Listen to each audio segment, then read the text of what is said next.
name is Ethan. I'm 35, from Asheville, North Carolina. I wish we'd never opened that panel in the basement. I still hear the small sounds from that room. Chair legs scraping, papers shifting, like my brain saved the noise and plays it back when the house gets quiet. This happened last fall when my friend Tyler bought a 100-plus-year-old Craftsman on a side street off Merriman. The listing called it historic character with modern potential, which is code for old wiring, stubborn doors, and a basement that smells like wet rock. Tyler's a project guy. Tool belt, YouTube tutorials on 1.25x speed, trip after trip to the hardware store. He asked me to help on weekends.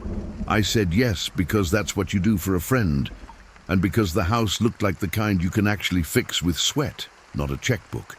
The first week was just normal work. Scraping paint, pulling carpet tacks, labeling breakers with a Sharpie because the panel said things like front, back, and I carried boxes to the basement and clocked the basics. Stone walls laid by hand, old coal chutes sealed with plywood, one bare bulb in the middle controlled by a pull chain, and an ancient sink with rust like dried blood around the drain. It was chilly down there even in the afternoon, the kind of cold that stays in your sleeves. The first thing that felt off was tiny. I set my nut driver on the workbench, turned to grab a stud finder from the stairs, and came back to find the nut driver on the floor by the far leg of the bench. Maybe I misremembered where I put it. Fine. I put it back and didn't say anything. Tyler moved in 2 weeks later with a mattress on the floor and a borrowed futon in the living room. He wanted to live there while we worked, to know the house. He said you hear what it needs when you sleep in it. He's not wrong. Old houses talk, but the way this one talked made us both tense. The basement door latch clicked at night. Not every night, just sometimes. There's a stamp the latch makes when the tongue hits the strike plate. Once you've heard it, you know it. He texted me the first time he heard it, 2:11 a.m. You ever hear doors settle like a click? I asked if the furnace could be pulling air and flexing the jamb. Could be. Old wood moves. He sent me a picture of a chair wedged under the basement doorknob like a hotel trick. I rolled my eyes at first, then I put my phone face down on the nightstand and stared at my own ceiling for a while, listening for a click in a house that wasn't mine. I brought over a cheap motion sensor the next day, the kind that chirps if something passes the beam, and stuck it at shin height in the basement stairwell. If it was nothing, the sensor would prove it. If it wasn't nothing, we'd have something besides nerves. We also put a $30 Wi-Fi camera on a shelf facing the basement floor. The camera didn't have great night vision, but it could at least tell us if a raccoon had found an opening. The sensor chirped the next night at 1:04 a.m., then again at 2:19, then 3:02. Tyler texted, "It's not wind." I called him on video. He was whispering like it might hear him. He eased the chair away from the door and opened it just enough to peek. The sensor light blinked like it had recently been tripped. The camera feed on his phone was grainy gray. No shape, no movement, just the bare bulb's cone and concrete. We did normal, reasonable things. We checked the basement windows from outside. There were 2 old wells, both boarded from the inside. One board had a tiny gap along the bottom. We screwed it tight and added another board. He bought door sensors for the exterior doors and a better deadbolt for the back. We tested the furnace cycle because sometimes ducts make noises that sound like footsteps. We told each other these steps were working. We said it out loud to make it true. The alert stopped for 3 nights. Then the basement camera sent a push notification at 12:37 a.m. Motion detected. The clip showed nothing but a thin line of light along the floor by the back wall where there shouldn't it to be any light. It wasn't steady. It pulsed like someone's body was blocking and unblocking a small opening. We checked outside again with flashlights. The foundation there is stone with mortar that looks like it was pressed with thumbs. No vents, no obvious holes. Inside, that back wall is lined with a long, heavy set of shelves. Old 2x10s screwed to vertical uprights, loaded with coffee cans of screws, mismatched hinges, and paint cans with the lids fused shut. That shelf looked like it had been there for decades, the wood stained dark where hands had grabbed it. Saturday morning, we decided to clear that wall so we could seal and paint it. That was the reason we said out loud. The real reason was that flashing line of light. We pulled down the coffee cans, stacked dusty jars with bolts in one pile and dead spiders in another, filled contractor bags. The air tasted like old cardboard. At the bottom of one shelf was a shoebox of plastic sleeves, negatives, and a small spiral notebook with a cover worn soft.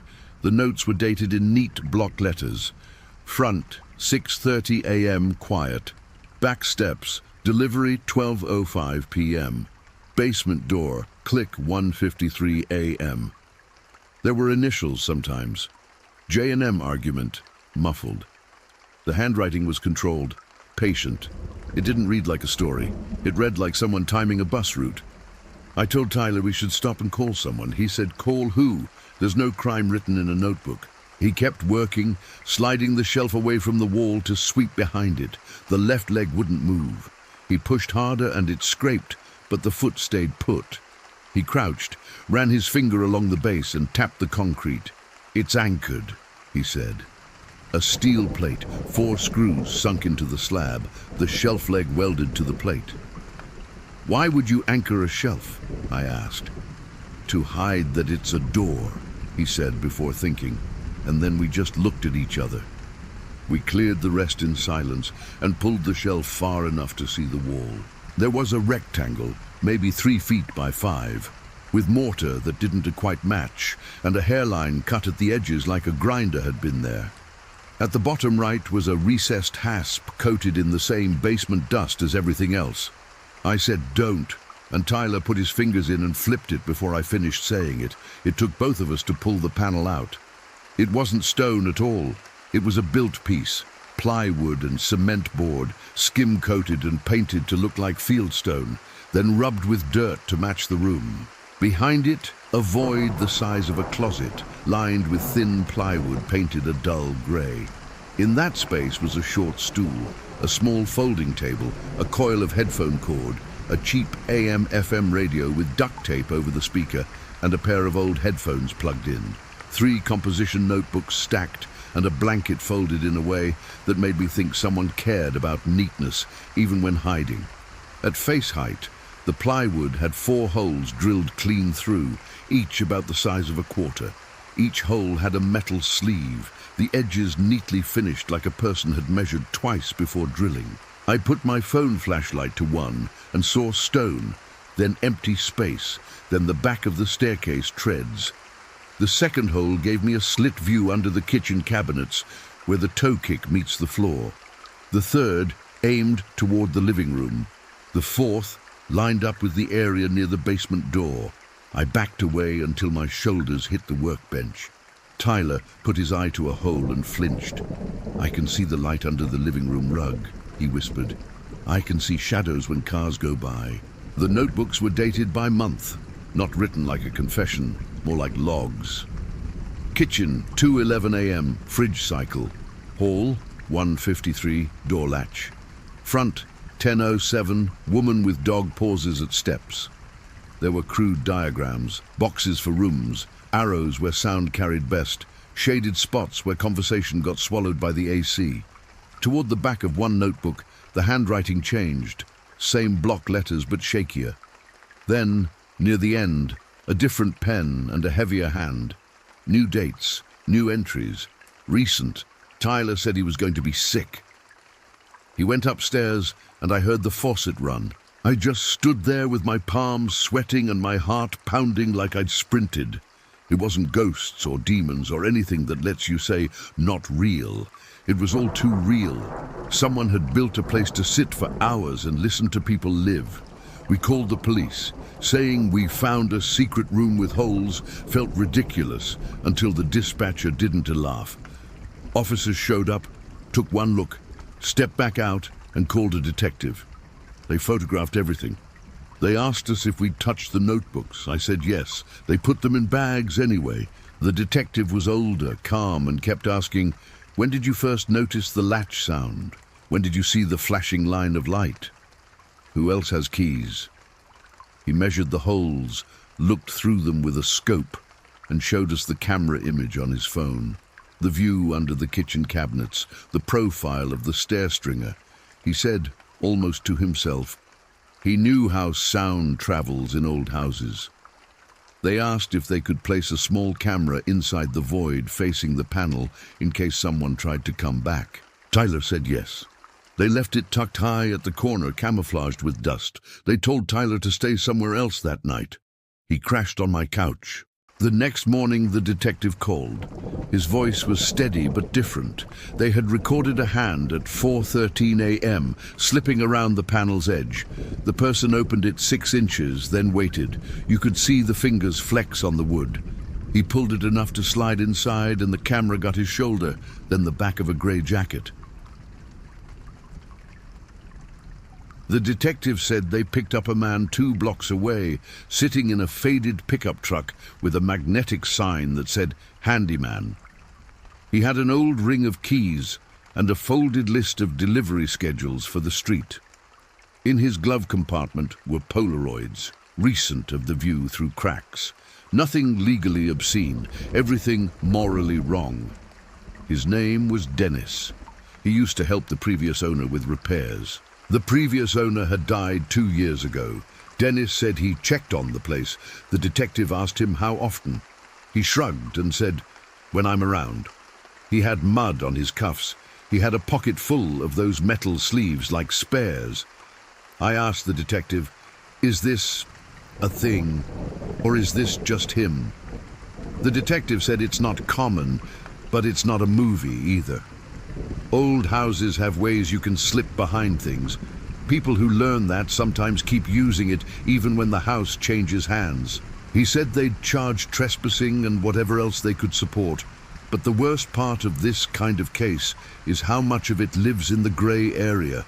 Watching, listening, collecting notes. It's not nothing. It's also not a neat felony with a clean line. We didn't go back to the house that day. The detective asked Tyler to wait so they could map the rest of the openings, from the stair cavity, behind the cabinets, any path the holes connected to. He also wanted a city inspector to look at the panel because it was an alteration to a structural wall and needed proper removal, not just a patch. When we finally stepped back into the basement with the detective and the inspector, the room looked smaller. I could feel the space where the stool had been even after they took it out. The inspector wrote, "Remove panel, infill, seal, permit required" on a form and handed it to Tyler. The detective bagged a few more items. Headphones, the radio, a loose sleeve with fresh scrape marks. Tyler didn't sleep in that house again. He packed during daylight with friends around. Every time the furnace kicked on, he jumped. He kept the basement door blocked with the chair, even though the detective said Dennis was in custody. He installed a smart lock anyway, then another camera, then a sensor on the basement door. I told him he was doing the right things. He nodded but didn't look convinced. We disclosed everything to the next buyer. You have to, ethically and legally. A contractor bought it with plans to gut the kitchen, pour a new wall in the basement, and reframe the stair cavity. He nodded, listening to the detective like he'd heard versions of this before. "We'll make it clean," he said. He meant straight lines and new materials. Clean has another meaning that doesn't come with a permit. I want to be clear about the sequence, because I would want that if I were listening. First, we heard the latch at night. Then we installed the sensor and camera. Then we saw the light line at the back wall. Then we cleared the shelf and found it was anchored. Then we found the panel and the void, then the notebooks, then we called the police, then they placed the hidden camera, then they recorded someone opening the panel at 4:13 a.m., then they detained him, then the city inspected, then we moved out and sold to a contractor who sealed the wall. No gaps, no mystery leaps, just a bad line of cause and effect that we didn't stop soon enough, because we were trying to be reasonable. The part I don't shake is how ordinary it all was. There was no dramatic chase or secret tunnel or anything that lets you tell the story like a thriller. A man who sat quietly and learned the rhythms of a house that wasn't his. Tyler lives in a newer place now. Clean drywall, steel studs, sprinkler heads in the ceiling, and a management office downstairs that answers emails. He sleeps better, but not like before. He checks the gap under doors for light. He pauses outside his own kitchen at night, like he's waiting for permission to enter. He uses a white noise app, so he doesn't hear the little noises. I used to think white noise was for babies. Now I get it. It lets your brain stop being a guard dog for a while. I changed things too. I put a door sensor on my basement, even though I never worried about it before. I bought longer screws for my strike plates after a locksmith video said to. I put felt pads on my chairs so the scrape doesn't sound like it did in that room. I know how dumb that sounds, changing a noise to change a thought. But your body makes its own rules after something like this. We got a call months later from the detective. He said Dennis took a plea on trespassing and a couple related charges tied to the break-in tools and unlawful entry. The DA couldn't hang more without victims willing to testify to being watched in a way that the law recognizes. That's the phrase, that the law recognizes. You can feel violated and still not have the right box for it on a form. Tyler didn't want to drag it out. He wanted it to end. When the contractor started demo, he sent a picture to Tyler of the basement wall after they broke out the panel area. The fieldstone behind it had been chiseled back cleanly, and you could see where the sleeves had been fitted through to the stair cavity, the kitchen toe kick, the living room baseboard. Sloppy is impulsive. Surgical is a plan. I keep replaying two moments, the tiny latch click at night and the sight of those four little holes in a straight line at eye level. If I'd heard either of those in a different house, they would have meant nothing. In this one, together, they meant everything. We could have ignored the first click. We could have written off the second, but by the third and the flashing line of light, the house was telling us, look. We just took too long to look in the right spot.